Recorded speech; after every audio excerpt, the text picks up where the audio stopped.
अस्सलाम वालेकुम जी व्यूअर्स, कैसे हैं आप सब। उम्मीद है खैरियत से होंगे और प्रैक्टिस भी चल रही होगी साथ साथ सी लैंग्वेज की।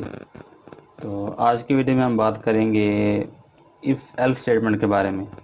कंडीशनल लॉजिक का ये दूसरी स्टेटमेंट है कंडीशनल लॉजिक की, जिसकी मदद से कंडीशनल लॉजिक को इम्प्लीमेंट किया जाता है। कंडीशंस इम्प्लीमेंट की जाती हैं और उनकी बेस पे आगे स्टेटमेंट्स को चूज़ किया जाता है एग्जीक्यूट करने के लिए। तो लास्ट टाइम हमने जो पढ़ा था वो पढ़ा था simple if statement. Simple if statement में हमने देखा था कि सिंपल इफ स्टेटमेंट जब हम कंडीशन लगाते हैं तो उसके ट्रू केस को सिर्फ हैंडल करती है कि अगर हम कोई कंडीशन लगाएं और अगर वो ट्रू हो जाए तो हमारी मतलूबा स्टेटमेंट या स्टेटमेंट्स एग्जीक्यूट होती हैं, और अगर वो स्टेटमेंट जो है वो फॉल्स हो जाए तो फिर कुछ भी नहीं होता था यानी कि उसको इफ स्टेटमेंट हैंडल नहीं करती थी। तो जो इफ एल्स स्टेटमेंट है वो इस चीज़ को भी हैंडल करती है, यानी कि आप कह सकते हैं कि ये two way decision making statement है। यानी कि ये फॉल्स केस को भी हैंडल करती है कि अगर हम कोई कंडीशन लगाते हैं और अगर वो कंडीशन ट्रू हो जाती है तो हमारे स्टेटमेंट्स या सेट ऑफ स्टेटमेंट्स चलेंगी, और अगर वो हमारी कंडीशन फॉल्स हो जाती है तो फिर हमारी वो स्टेटमेंट्स और सेट ऑफ स्टेटमेंट्स जो एल्स के बाद होगी वो एग्जीक्यूट होंगी। फॉर एग्जांपल हमने लास्ट टाइम ये देखा था कि हमने कंडीशन लगाई थी कि अगर नंबर 0 से ग्रेटर हो तो ये वाला मैसेज शो हो जाएगा कि दिस इज़ पॉजिटिव नंबर। लेकिन अगर ऐसा ना हो, नंबर 0 से छोटा हो, लेस देन 0 हो, तो उसके लिए इफ़ स्टेटमेंट जो है वो हमें दोबारा फिर लगानी पड़ती थी। यानी कि ट्रू केस के लिए हमें उसको दोबारा ट्रू बनाना पड़ता है, लेकिन वो खुद से उसको हैंडल नहीं करती थी। लेकिन इफ़ एल्स जो है वो इस चीज़ को हैंडल करती है। ठीक है जी। अब आपने करना क्या है, इसका सिंटैक्स क्या है। सिंपल आपने लिखना है कि एल्स, यानी कि पहले आप लिखेंगे इफ स्टेटमेंट और इसके बाद आप वो कंडीशन लगाएंगे जिसके ट्रू होने पे उसके फ़ौरन बाद जो स्टेटमेंट लिखेंगे वो एग्जीक्यूट होंगी, और उसके बाद आपने लिखना है एल्स। एल्स के बाद वो स्टेटमेंट आएंगी जो इस कंडीशन के फॉल्स होने पे एग्जीक्यूट होंगी। लास्ट टाइम जो था हमें इस केस को हैंडल करना पड़ा था एक और इफ स्टेटमेंट लगा के, लेकिन अब एल्स का फ़ायदा ये है कि हमें सिर्फ एल्स लिखना है और हमारा फॉल्स केस भी हैंडल हो जाएगा। फॉर एग्जांपल अब मैं इसको रन करके देखता हूँ तो वो कह रहा है this is a positive number, क्योंकि मैंने यहाँ पे इसको पॉजिटिव नंबर दिया हुआ है। अगर मैं यहाँ पे इसको नेगेटिव कर दूँ तो this is a negative number. ठीक है जी। ये हमने इसको स्पेसिफाई कर दिया हुआ है। हम वैल्यू को यूज़र से भी ले सकते हैं। एक सिंपल मैसेज शो करवाएं यूज़र को कि एंटर अ नंबर और स्कैनफ के थ्रू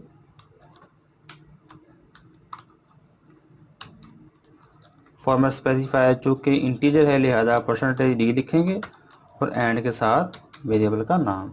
ठीक है जी। अब यूज़र हमें जो वैल्यू देगा उसको हम जो है वो जज करेंगे कि वो पॉजिटिव है या नेगेटिव। तो वो मुझसे कहता है जी कि एंटर नंबर, मैं कहता हूँ जी 98, तो वो कह रहा है this is a positive number. मैं इसको दोबारा रन करता हूँ तो कहता है एंटर नंबर, मैं कहता हूँ जी -12, कह this is a negative number. तो ये इफ़ एल्स की मदद से बिल्कुल आसान हो गया है स्टेटमेंट को जब ये देखना कि अगर वो ट्रू है, ट्रू केस में क्या हो और फॉल्स केस में क्या हो। यानी कि इफ़ एल्स स्टेटमेंट में अगर स्टेटमेंट ट्रू हो जाए तो कंडीशन ट्रू हो जाए तो इफ़ के फ़ौरन बाद स्टेटमेंट आती हैं वो एग्जीक्यूट होती हैं, और अगर एल स्टेटमेंट जो हो इसके फ़ौरन बाद स्टेटमेंट होती हैं वो तब एग्जीक्यूट होती है जब ये कंडीशन फॉल्स हो जाए। ठीक है जी। तो लास्ट टाइम मैंने आपको एक चीज़ कही थी कि आपने जब मल्टीपल स्टेटमेंट लिखनी है तो आपने उनको कर्ली ब्रेसेस में बंद करना है। ठीक है जी। तो अब इसका कंसेप्ट आपको यहाँ पे बिल्कुल सही समझ आएगा। तो मैंने कहा था कि कंडीशन का जो स्कोप होता है वो सिर्फ एक लाइन तक होता है, अगली लाइन जो होती है वो इसके अंडर नहीं आती।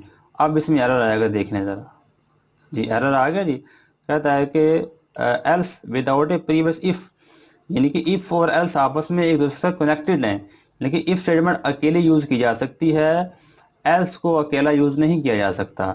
जब आप इफ़ एल्स लगाएंगे तो इफ़ जो है वो चल सकती है बगैर एल्स के, लेकिन एल्स जो है वो बगैर इफ़ के नहीं चल सकती। ठीक है, अब ये वाली जो स्टेटमेंट है ये वाली, इसने क्या किया है, चूंकि ये इफ़ के अंडर नहीं आ रही, ये अगला स्टेटमेंट है, इसने इफ़ और एल्स का कनेक्शन आपस में कट कर दिया हुआ है, तोड़ दिया हुआ है। क्योंकि इस इफ़ के फ़ौरन बाद जो हमें एल्स लगाना, लेकिन इसने हमें उसका कनेक्शन तोड़ दिया हुआ है।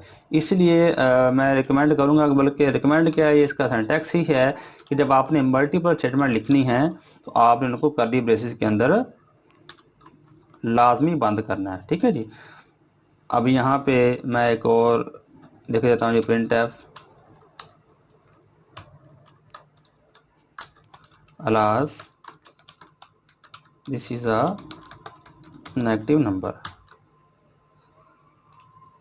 ठीक है जी। तो एंटर नंबर -12, तो alas this is a negative number और this is a negative number. ठीक है जी। वो दो दफ़ा इसलिए दो दफ़ा चल गया है क्योंकि हाँ, ठीक है, और यहाँ पे ये दो दफ़ा लिखा हुआ है, इसको हम अरेज कर देंगे। ठीक है जी। तो अलास, फिर दोबारा रन करते हैं जी।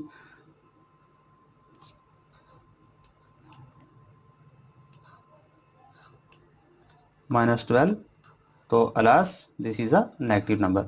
अब आप देख सकते हैं कि यहाँ पे मैंने मल्टीपल स्टेटमेंट लगाई हैं, उसके लिए मैंने यहाँ पे ब्रैकेट लगाई हैं, लेकिन यहाँ पे मैंने मल्टीपल स्टेटमेंट लगाई हैं वो, लेकिन उसके मैंने ब्रैकेट नहीं लगाई, कर्ली ब्रेसेस नहीं लगाई। वो इसी वजह से क्योंकि एल्स के बाद चलेगी तो एक ही, एल्स के बाद चलेगी तो एक ही, लेकिन चूंकि ये लास्ट स्टेटमेंट है लिहाजा ये भी लास्ट में चलेगी। लेकिन याद रखें ये स्टेटमेंट जो है वो ये बिल्कुल अलग है, ये एल्स के साथ नहीं है। अगर आप इसको चाहते हैं कि ये भी एल्स के साथ शामिल हो जाए, तब आपने क्या करना है,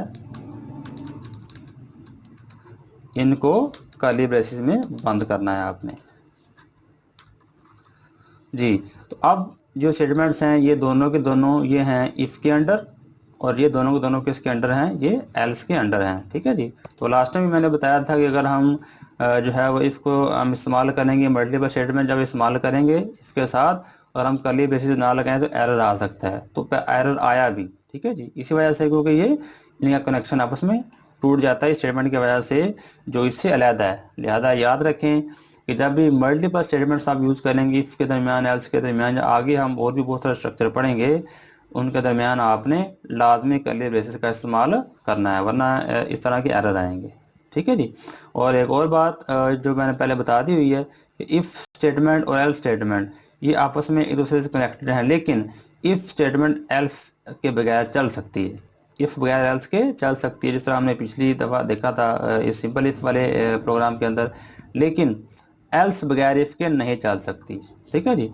अगर आप फॉर एग्जांपल यहाँ पे इसको हम अगर कमेंट कर दें तो आपको समझ आएगा कि अब हमने यहाँ पे एल्स को इफ़ को कमेंट कर दिया है, यानी कि अब इफ़ ऐसे जैसे लिखी ही नहीं हुई। तो अब रन करते हैं जी, तो एरर आ गया जी, else without a previous if, यानी कि एल्स को जो है वो इफ़ के बगैर नहीं चलाया जा सकता। ठीक है जी। तो ये लाजमी आपने जब एल्स का इस्तेमाल करना तो इफ़ का इस्तेमाल भी आपने लाजमी करना है। अब हमने इसको किया तो वो चल गया होगा जी। रन करके देखते हैं लास्ट टाइम आउटपुट इसकी। ये चूँकि बिल्ड भी हो रहा है इकट्ठा तो इसलिए थोड़ी सी देर लगाता है। 45, तो congratulations this is a positive number. ठीक है जी। तो इस तरह आप जो है इफ़ एल्स के इस्तेमाल से पॉजिटिव कंडीशन और नेगेटिव और यानी कि ट्रू कंडीशन और फॉल्स कंडीशन को एक ही वक्त में हैंडल कर सकते हैं। ठीक है जी। उम्मीद है समझ आई होगी, और अपनी नेक्स्ट वीडियो तक के लिए इजाज़त दीजिए जी। अल्लाह।